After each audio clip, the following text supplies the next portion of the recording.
انا عايز اعرف انتوا عايزين ايه من ولاد الاصول.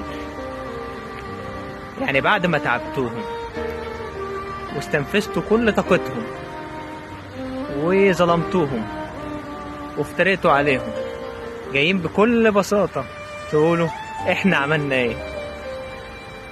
مش عارفين انتوا عملتوا ايه؟ مش عارفين كمية الخذلان اللي انتوا عملتوها فيهم؟ عايزين ايه بعد كل ده؟ عايزين تعرفوا انتوا عملتوا ايه؟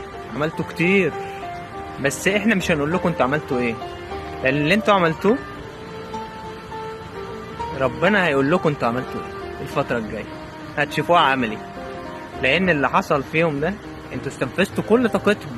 تخيل انت بعد ما بتستنفذ كل طاقة حد تيجي ببساطة تقول له انا عملت ايه؟ انا عملت ايه؟ يعني كمان يعني سوري، يعني بتقولها بطريقة ان انت مش عارف، يعني بمنتهى البساطة انا عملت ايه. هتعرف انت عملت ايه الفترة الجاية ان شاء الله. ربنا معاكم.